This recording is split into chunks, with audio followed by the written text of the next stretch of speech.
السلام علیکم ورحمۃ اللہ وبرکاتہ۔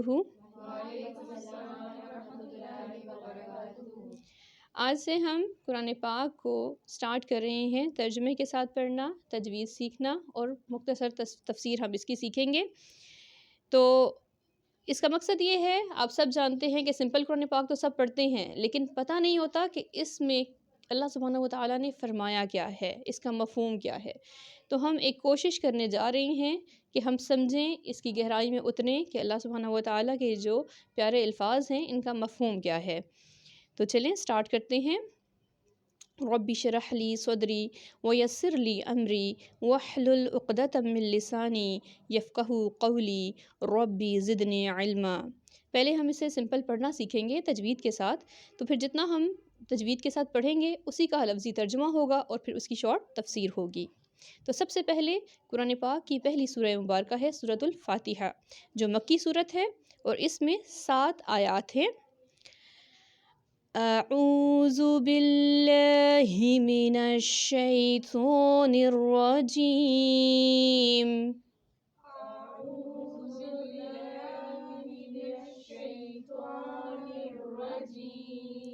بسم اللہ الرحمن الرحیم،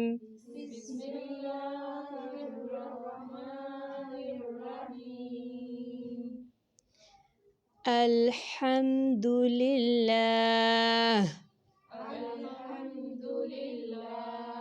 رب العالمین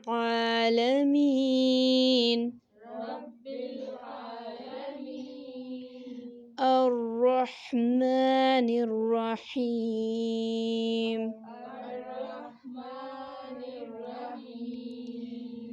مالک یوم الدین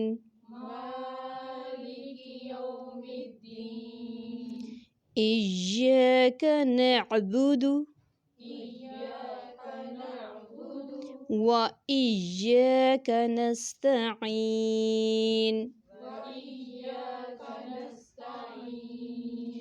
اہدنا الصراط المستقیم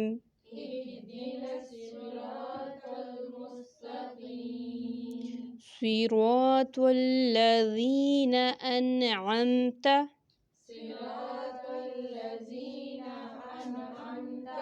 اب یہ سرا نہیں ہے، صراط ہے۔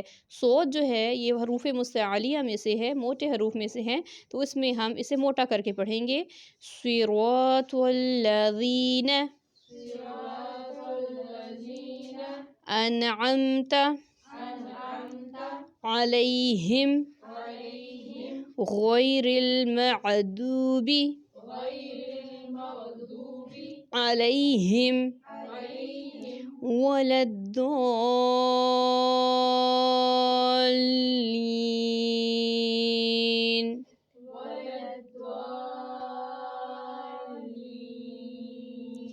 آمین۔ سورہ فاتحہ کو سبع المثانی بھی کہا جاتا ہے۔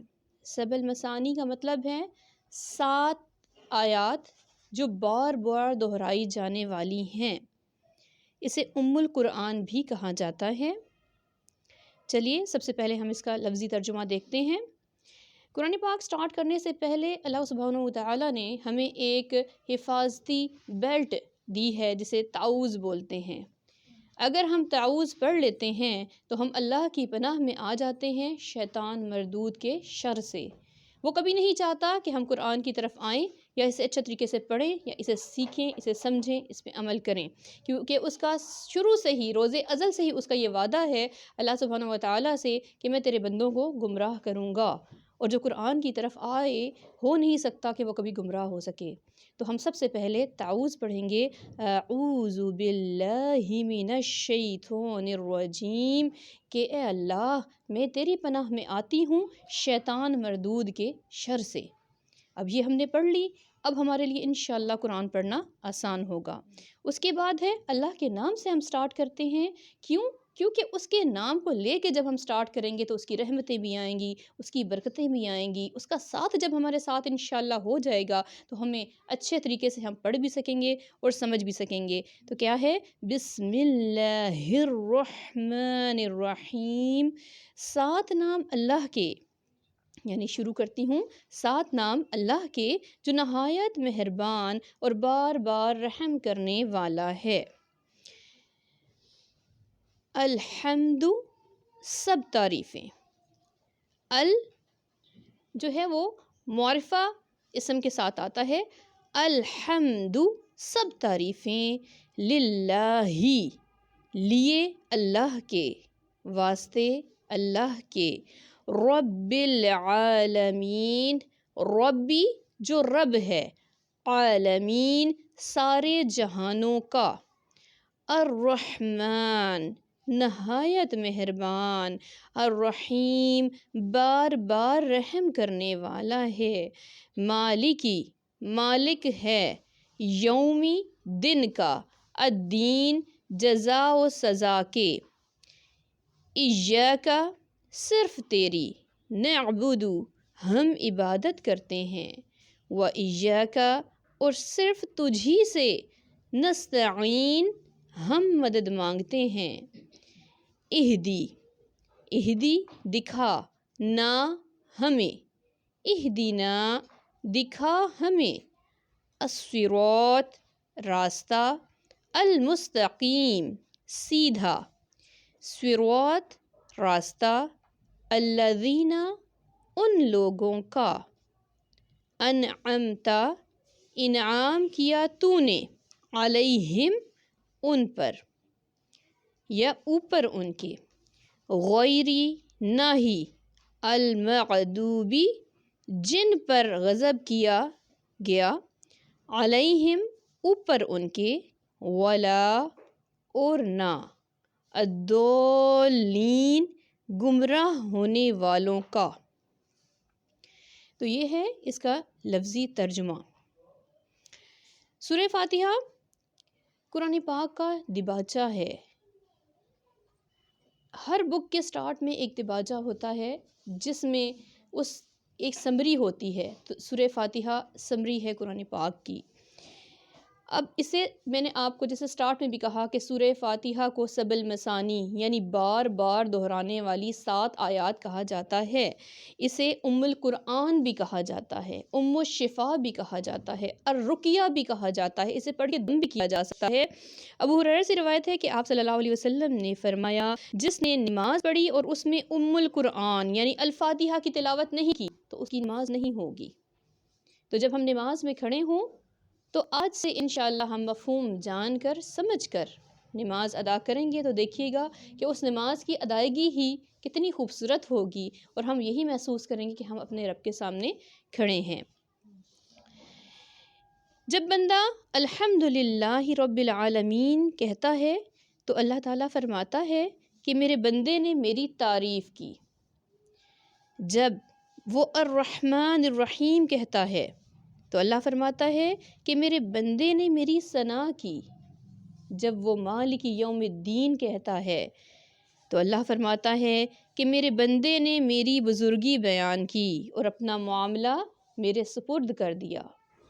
ایاک نعبد و ایاک نستعین کہتا ہے تو اللہ پاک فرماتے ہیں کہ میرے بندے، یہ اب میرے بندے اور میرے درمیان کا معاملہ ہے کہ جو وہ مانگے گا میں اسے وہ عطا کروں گا۔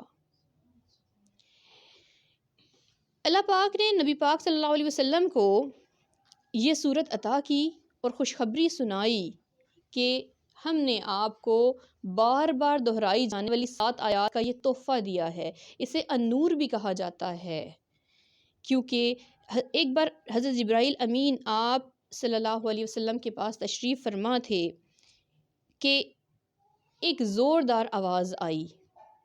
پوچھا گیا کہ کس چیز کی آواز ہے تو فرمایا آسمان سے ایک دروازہ کھلا ہے، آسمان سے ایک دروازہ کھلا ہے اور وہاں سے ایک فرشتہ آیا ہے اسپیشل آپ کے لیے کوئی تحفہ لے کر۔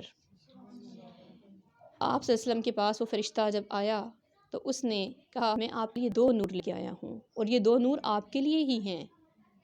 اس میں ایک نور سورۃ الفاتحہ اور ایک نور سورہ بقرہ کی آخری 2 آیات. تو یہ نبی پاک صلی اللہ علیہ وسلم کو بطور تحفہ یہ 2 نور دیے گئے. اب اس کا یہ کیوں فرمایا کہ جب بندہ کہتا ہے کہ ایاک نعبد و ایاک نستعین، تو یہ اللہ فرماتا ہے کہ میرے اور میرے بندے کے درمیان کا معاملہ ہو گیا، اب وہ جو مانگے گا میں عطا کروں گا. سورہ فاتحہ دعا بھی ہے. کیسے دعا ہے؟ اس میں دعا مانگنے کا ہمیں طریقہ بھی سکھایا گیا ہے.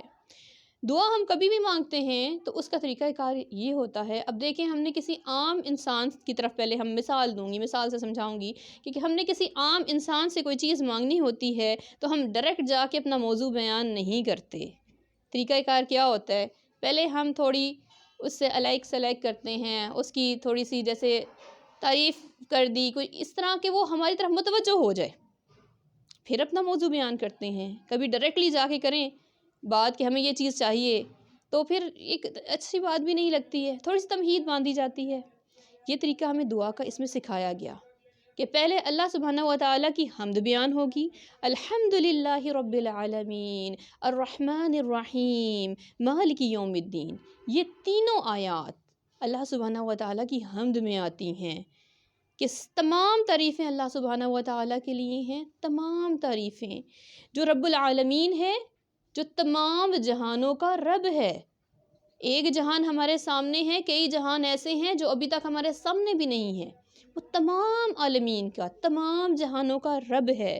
الرحمن الرحیم، بار بار رحم کرنے والا ہے، نہایت مہربان ہے. ہم سے بہت گناہ ہوتے ہیں، بہت خطا ہوتی ہیں، لیکن وہ بار بار رحم کرتا ہے، ہمیں اپنی رحمت کی چادر میں ڈھانپ لیتا ہے. لیکن یہ نہ سمجھیں کہ وہ صرف رحمان و رحیم ہے، یہ چیز بھی ذہن میں رکھیں کہ مالک یوم الدین ہے، روز جزا و سزا کا مالک ہے. جب ہم یہ پڑھیں تو ہمیں 1 منٹ کے لیے سوچنا چاہیے کہ ہمیں دنیا میں ایسے ہی نہیں بھیج دیا گیا، ہمیں یہاں بھیجنے کا کوئی مقصد ہے. کیوں؟ جزا و سزا ہوگی. اب جیسے بچے پیپر کی تیاری کرتے ہیں، انہیں پتہ ہوتا ہے کہ ہمارا رزلٹ سامنے آنا ہے، تو پیاری بہنوں ہم بھی اپنے رزلٹ کی تیاری کر رہے ہیں. ہم اس ٹائم فل ٹائم ہم دارالامتحان میں ہیں. سورہ ملک میں آتا ہے نا کہ اللہ تعالیٰ نے انسان کو کیوں بنایا؟ اس لیے کہ وہ جان سکے کہ کون اچھے عمل کرے گا. تو جزا و سزا یہی ہے، مالک ہے اس دن کا جس دن جزا و سزا، یعنی کہ اس ٹائم اس دن یا جنت ملے گی یا جہنم ملے گی. رزلٹ کس بنا پر ہوگا؟ ہمارے اعمال کی بنا پر بنے گا. پھر ہم دعا مانگتے ہیں ایاک نعبد و ایاک نستعین، ہم صرف تیری ہی عبادت کرتے ہیں اور صرف تجھی سے مدد مانگتے ہیں. اب 1 منٹ کے لیے سوچیں، کیا ہم صرف اسی کی عبادت کرتے ہیں؟ کیا ہم صرف اسی سے مدد مانگتے ہیں؟ ہمارا بھروسہ، ہمارا ٹرسٹ، ہمارا ایمان اتنا پکا ہے؟ یا ہم لوگوں کے ہاتھ پہلے سامنے جا کے پھیلاتے ہیں، فلاں تم میری مدد کر دو، تم میری مدد کر دو. کوئی مشکل آ جائے تو ہم میں سے کون ہیں، کتنے لوگ ہیں جو وضو کرتے ہیں، 2 رکعت نماز پڑھ کے اپنے رب سے گفتگو کرتے ہیں؟ کوئی آزمائش آ جاتی ہے، کوئی مصیبت آ جاتی ہے تو ہم میں سے کتنے لوگ ہیں جو اللہ پر کامل بھروسہ رکھتے ہیں کہ وہ رب ہے، میں اسی سے مانگوں گی، وہ غیب سے میرے جھولیاں بھرے گا، غیب سے میری مشکلیں دور کرے گا. تو یہ آیت ذہن میں رکھنی ہے کہ ہم ہر نماز میں کھڑے ہو کے، اتنی ریپیٹیشن ہوتی ہے ان آیات کی، تبھی انہیں سبع المثانی کہا گیا ہے. بار بار دہرائی جانے والی سب سے زیادہ یہ صورت ہے. اب ایک نماز میں کتنی رکھتے ہیں، کتنی بار ہم سورہ فاتحہ کے بغیر، تو فرمایا گیا نا کہ جس نے ام القرآن یعنی سورہ فاتحہ نہیں پڑھی اس کی نماز ہی نہیں ہوتی. تو کتنی بار ہم دہراتے ہیں. تو آج سے ہم نے کوشش کرنی ہے کہ ہم نے اس کا معنی ذہن میں رکھ کے نماز ادا کرنی ہے. ایاک نعبد و ایاک نستعین، اے اللہ ہم صرف تیری ہی عبادت کرتے ہیں اور صرف تجھ ہی سے مدد مانگتے ہیں. اس میں ہم نے تو اللہ سے وعدہ کر لیا نا کہ ہم صرف تیری عبادت کریں گے، صرف تجھی سے مدد مانگیں گے. تو پھر اس پہ پکا بھی رہنا ہے. ہمیں کچھ بھی چاہیے نا، مثال جوتے کا تسمہ تک نہیں ہے نا، تو وہ بھی ہم نے ٹوٹ گیا، کچھ ہو گیا، بولنا انا للہ و انا الیہ راجعون. یہ دعا مانگنی ہے. کچھ کمی بیشی ہو جائے یہ دعا پڑھنی ہے اور رب کی طرف رجوع کرنا ہے۔ ہم اپنے آپ کو ٹٹولیں کہ ہم پہ مصیبت آتی ہے تو ہم ایک دم سے لوگوں کی طرف نظر دوڑاتے ہیں۔ کوئی لاس ہو گیا سوچیں گے کس سے ہم مدد مانگ سکتے ہیں، اس مشکل وقت میں کون ہماری مدد کر سکتا ہے۔ خدا نخواستہ کسی کا کوئی دنیا سے چلا گیا، وہ یہ سوچے گی فوراً او ہو میرے بچوں کا کیا ہوگا، اب اس کے بعد کیا ہوگا۔ کاروبار میں لاس ہو گیا ہے، خدا نخواستہ کسی کا ایکسیڈنٹ ہو گیا ہے، خدا نخواستہ کوئی اور کمی بیشی ہو گئی ہے، ڈھیروں کا قرضہ چڑھ گیا، مانگنے والے دروازے پہ آ رہے ہیں، ہم سوچیں گے یا اللہ کس سے مانگیں۔ کوئی کون بندہ ایسا ہو، فیملی میں دیکھیں، کس کی طرف دیکھیں، کسی کی طرف نہ دیکھیں۔ جب ہم یہ دعا مانگ رہے ہیں ایاک نعبد و ایاک نستعین، اے اللہ ہم تیری عبادت کرتے ہیں اور تجھی سے مدد مانگتے ہیں، تو مانگے نا رب سے۔ جب بھی کوئی مسئلہ ہو وضو کریں، جائے نماز بچھائیں، 2 رکعت نماز حاجت نفل کے پڑھیں اور رو کے بیان کر دیں ساری بات اپنے رب سے۔ کوئی کمی بیشی ہو، چلیں نماز نہیں پڑھ سکتی، اسی ٹائم دل میں رب سے گفتگو کریں، رب دلوں میں بستا ہے۔ اللہ پاک فرماتے ہیں کہ اے بندے میں تیری شارک سے زیادہ نزدیک ہوں، تو مجھے کہاں تلاش کرتا پھرتا ہے، تیرے تو دل میں جو خیال آتے ہیں وہ بھی میں سنتا ہوں، تو دل میں میرے سے بات تو کر کے دیکھ۔ اور بہت سے ایسے واقعات موجود ہیں کہ ادھر آپ سجدے میں جا کر رب سے گفتگو تو کریں، سر نہیں اٹھائیں گے پہلے سے آپ کا مسئلے کا حل موجود ہوا ہوگا۔ ضرورت کس چیز کی ہے؟ کامل یقین کی ہے۔ نماز میں سورہ فاتحہ تو پڑھتے ہیں لیکن پتہ نہیں ہے کیا پڑھ رہے ہیں، کیا مانگ رہے ہیں، تو سمجھیں اور سمجھ کے مانگیں، سمجھ کے پڑھیں۔ جب اللہ کے حضور حاضر ہوں تو ہم سمجھیں تو صحیح کہ ہم کہہ کیا رہے ہیں۔ ہم پہلے رب کی حمد بیان کر رہے ہیں، ہم اس کے سامنے کھڑے ہیں اور پھر اس سے اب وعدہ کر رہے ہیں کہ اللہ تیری عبادت کرتے ہیں، تجھ ہی سے مدد مانگتے ہیں۔ اور پھر کیا مانگتے ہیں؟ اہدنا الصراط المستقیم، بیسٹ چیز ہے، اے اللہ دکھا ہمیں سیدھا رستہ، دکھا ہمیں سیدھا رستہ۔ اب سیدھے رستے میں کامیابیاں ہی کامیابیاں ہیں۔ سیدھا رستہ کیا ہے؟ جنت کا رستہ ہے، جس میں اس کے اللہ اور اس کے رسول کی اس کی فرما برداری ہی ہے، ان کی رضا ہے۔ سیدھے رستے پہ چل کے کبھی بھی آپ رب کی ناراضگی کی طرف نہیں جا سکتے، رب اور رسول کو انشاءاللہ راضی ہی کریں گے۔ یہ جنت کا رستہ ہے، تو ہم کیا سمجھ کے مانگے، اے اللہ ہم تجھ سے رستہ مانگ رہے ہیں، کون سا؟ جو سیدھا ہو، جو جنت کی طرف جانے والا ہو، جس میں تیری رضا ہو، جس میں تیری ناراضگی نہ ہو۔ اب رستہ کن لوگوں کا؟ اب مثال دیکھیں، مثال دوں گی آپ کو عام بچوں کی کلاس کی۔ عموماً ہم مدرس کی کوشش ہوتی ہے نا، جو بچہ فرسٹ آتا ہے اپنے بچوں سے کہتے ہیں اس سے دوستی کرنا جو اینڈ میں فرسٹ آ رہا ہے، ان سے دوستی نہیں کرنا جو بالکل نیل بچے ہوں، ان سے دوستی کرنا جو اچھے لائق بچے ہوں، جو اینڈ میں اچھی پوزیشن لے کے آنے والے ہیں۔ تو کیوں نہ ہم آخرت کے لیے بھی ایسے لوگوں کا رستہ مانگیں اللہ سے، جو اینڈ میں فرسٹ گریڈز میں آ رہے ہیں، اے پلس گریڈز میں آ رہے ہیں اللہ سبحانہ و تعالیٰ کی نظر میں۔ تو وہ لوگ کون ہیں؟ وہ لوگ کہ جن پر اللہ نے اپنا انعام کیا ہے۔ وہ کون ہیں؟ صدیقین، سب سے پہلے انبیاء، صحابہ، تابعین، تبع تابعین، بزرگان دین، جتنے لوگ جنہوں نے علم کی شمعیں روشن کی ہیں اور لوگوں کو سیدھے رستے پہ لگایا ہے، ان کا رستہ مانگنا ہے، ان کا رستہ مانگنا ہے۔ اللہ ہمیں وہ رستہ دکھا کہ جن پہ چل کے تیرے انعام یافتہ لوگ انعام پا گئے اور پائیں گے بھی۔ اے اللہ ہمیں بھی توفیق دے کہ ہم ان لوگوں کے رستے پہ چلیں، ان سے جڑیں، ان کے فوٹ سٹیپس فالو کر کے ہم بھی جنت کا رستہ اپنا لیں اور ہم بھی جنتیں حاصل کریں، نہ کہ ان لوگوں کا رستہ جن پر تو نے اپنا غضب نازل کیا، جو لوگ گمراہ ہوئے، جن پہ اللہ نے ٹھپا لگا دیا کہ یہ جہنمی ہیں۔ جہنم کا ایندھن صرف کس چیز کا نہیں ہوگا کہ وہ ایندھن لکڑیوں کا نہیں ہوگا کہ عام ہماری دنیا کی آگ لکڑیوں سے جلائی جاتی ہے، وہاں انسان جلیں گے، جن جلیں گے، اور وہ پتھر اور وہ سہارے جلیں گے جنہیں دنیا میں ہم مانتے تھے۔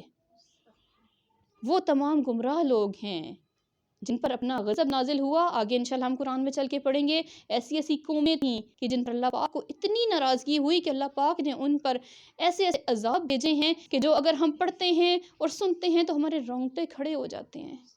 ابھی بھی اللہ سبحانہ و تعالیٰ کے اوپر نیچے دنیا میں ہم لوگوں پر آفتیں آ رہی ہیں، عذاب آ رہے ہیں، لیکن ہم سوچتے نہیں ہیں، سمجھتے نہیں ہیں، اسے ایک عام چیز سمجھ لیتے ہیں کہ چلو کوئی نہیں، کوئی بیماری آ گئی، کوئی وائرس آ گیا، کوئی ایسی چیز آ گئی، کوئی بات نہیں، میڈیسنز لیں گے ٹھیک ہو جائے۔ ہم یہ نہیں سوچتے یہ آفتیں، یہ پریشانیاں آ رہی ہیں تو یہ کیوں آ رہی ہیں؟ ہمارا اللہ ہم سے ناراض ہے، ہم ایسے کام کیوں نہیں کر رہے کہ جو اس کی رضا والے ہوں، ہم ایسے کام کیوں کر رہے ہیں جو اس کی ناراضگی والے ہیں؟ تو سورہ فاتحہ کو بار بار پڑھنا ہے، اور کیسے پڑھنا ہے؟ سمجھ کر پڑھنا ہے۔ پہلے اللہ کی حمد بیان کرنی ہے۔ آج سے نماز میں کھڑے ہوں گے تو ہم نے سوچنا ہے اپنے اللہ پاک کے سامنے کھڑے ہو رہے ہیں، اسے راضی کرنے کے لیے کھڑے ہو رہے ہیں، پہلے اس کی حمد بیان کریں گے۔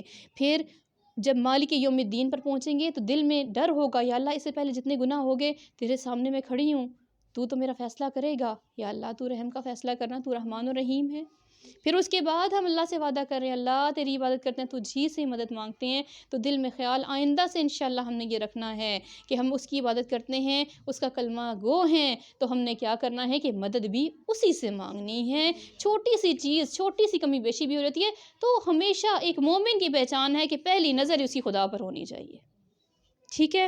اس کے بعد ہم نے صراط مستقیم مانگنا ہے، تو وہ صراط مستقیم مانگنا ہے کہ جو ان لوگوں کا رستہ کہ جن پہ اللہ نے انعام کیا ہے، جن کو اللہ نے جنتوں کی بشارت دنیا میں دی ہے، نہ کہ ان لوگوں کو ہم نے فالو کرنا ہے کہ جو دنیا میں آج کل ہمیں بڑے اچھے نظر آ رہے ہیں، کہ بڑے عروج پہ جا رہے ہیں، فلاں بندہ ہے وہ بڑا اونچا اسٹیٹس کا ہو گیا ہے، اس کے پاس سب کچھ ہے، لیکن اس نے اسٹیٹس کیسے حاصل کیا ہے؟ اگر تو اس نے اسٹیٹس حاصل کرنے کے لیے کسی کا حق مارا ہے، کسی کی تذلیل کی ہے، کسی کا دل دکھا کے کسی غلط طریقے سے وہ اس جگہ پہنچا ہے، تو ایسی جگہ ہم نے نہیں جانا، اس کا راستہ ہم نے نہیں اپنانا۔ ایک دفعہ رب کے رستے پہ آ کے دیکھیں، رب آپ کو یہ دنیا ایسے دے گا کہ جیسے آپ سوچ سمجھ بھی نہیں سکتے۔ وہ ایک جگہ فرمایا نا کہ تم اللہ کے رستے پہ لگ جاؤ تو یہ دنیا تمہارے قدموں میں ایسے ذلیل و خوار ہو کے آئے گی۔ جو رب والے بن جاتے ہیں تو اللہ ان کے سارے رستے آسان کر دیتے ہیں۔ آزمائشیں آئیں گی، ہم نے آج جیسے قرآن سٹارٹ کی ہے، کبھی کوئی پرابلم آئے گی، کبھی کوئی مسئلے آئیں گے، لیکن کوشش کرنی ہے، دل میں ٹھاننا ہے کہ ہم نے یہ کام سٹارٹ کیا ہے تو آزمائشیں تو آئیں گی، دین کے رستے پہ چلیں گے۔ اپنے انبیاء کا رستہ دیکھ کے دیکھیں، ان کی سوانح عمریاں پڑھیں تو آپ کو پتہ چلے گا، ان کی سیرت کا مطالعہ کریں کہ ان کے رستے میں بہت بہت پریشانیاں آئیں، آزمائشیں آئیں، لیکن وہ اٹل رہے اور انہوں نے اپنا مقصد پا لیا اور اللہ کو راضی کر لیا۔ تو اللہ پاک سے دعا ہے کہ وہ ہمیں بھی یہ سب کچھ سمجھ کے پڑھنے اور اس پر عمل کرنے کی توفیق عطا فرمائے اور ہم سب کا یہ رستہ آسان کرے۔ وما علینا الا البلاغ المبین۔ سبحانک اللہم و بحمدک، نشہد ان لا الہ الا انت، نستغفرک و نتوب الیک۔ السلام علیکم ورحمۃ اللہ وبرکاتہ۔